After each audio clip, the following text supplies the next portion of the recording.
Greetings, Camso community! Welcome to our In the Shop video series. Today, we're going to show you how to properly remove a Camso track system. Camso track systems are all-season, but at some point or another, they might need to be removed. Maybe you want to switch your tracks over to a new vehicle, or you just invested in a brand new set of tracks. Or maybe you just prefer riding on tires during the summer. Either way, knowing how to remove your track systems can come in very handy. So, let's get to it. Today, we're demonstrating on a 2024 Polaris Ranger XP 1000, fitted with the Camso UTV 4S1 track system. Removing the system should take roughly 1 to 2 hours, although this will depend on your vehicle and track system and your familiarity with the various components. Having a buddy on hand to help will speed things up and probably make the whole process a lot more fun.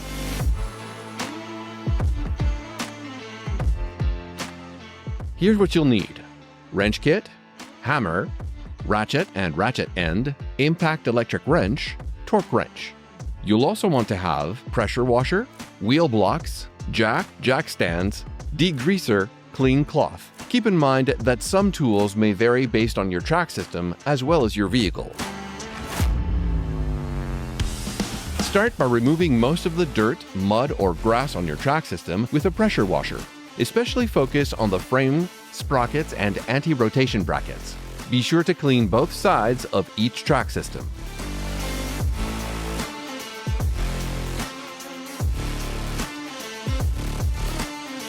Next, inspect the entire track system. Look for signs of damage, wear, or cracks on the tracks, tie rods, wheels, wheel bearings, and hub bearings. If you notice any worn parts, you can get replacement parts from our website or from your local Camso dealer.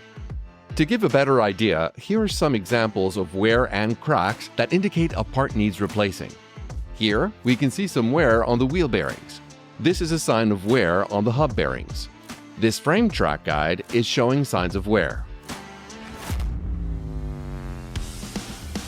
Removing your tracks? Now is the ideal time to do all-over system maintenance. Inspect the wheels, hubs, bearings and rod ends, and replace them if needed. We have separate videos on how to maintain and replace these components, so be sure to check them out.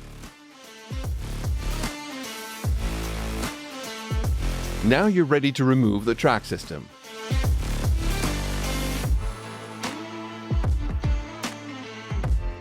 First, jack the vehicle. Always use wheel blocks and put jack stands under the vehicle for safety. Also put the vehicle in neutral. Always remove the rear track systems first, since they will be on the bottom when you stack them for storage. Start on the inner side of the track system. Loosen the nut attached to the A-arm with the appropriate wrench.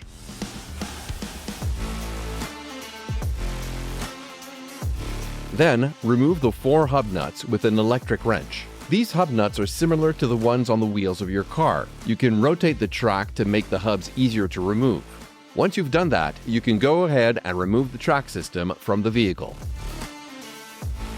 Next, take the brackets off by removing the bolts with an impact electric wrench. A hammer might come in handy as well to remove the hex bolt. Once all the bracket components are removed, reassemble them to save time when you reinstall the system. Make sure to reinstall the vehicle's original A-arm bolt. You're now ready to install the tire on the vehicle. Then, simply repeat the same steps on the other rear track system.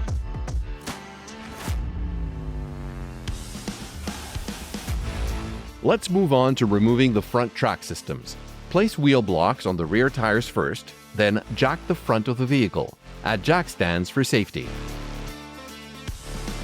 The front track systems can now be safely removed. First, remove the steering limiter assembly by removing the bolt with a wrench.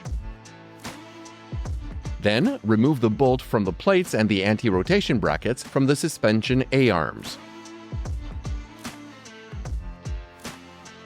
Next, remove the hub lug nuts fixed to the track system with an impact electric wrench. If you're having trouble reaching them, rotate the track a little. Then, remove the track system from the vehicle. Don't forget to reassemble both plates on the track system with the screw and nut so that you don't lose them. You can now install the first front tire on your side-by-side and repeat the same steps for the other front track system. Lower the vehicle to the ground and use a torque wrench to apply torque to all the wheel nuts as recommended by the vehicle manufacturer. Once the track systems are off the vehicle, remove any remaining dirt and dust. Give each system a good once-over with a spray degreaser. Rinse with a pressure washer and wipe down with a clean cloth. Your track systems are now ready for storing. To properly store your track systems, add 5 cc's of oil under the wheel caps and stack the systems on their sides, ideally on a pallet. This will allow gravity to disperse the lubricant in the wheel bearings. Always place the larger rear tracks first on the pallet and stack the smaller front tracks on top. And there you have it. You now know how to properly remove and store your Camso track systems. So explore the off-beaten path, and be sure to check out our other in-the-shop videos to get the most from every ride.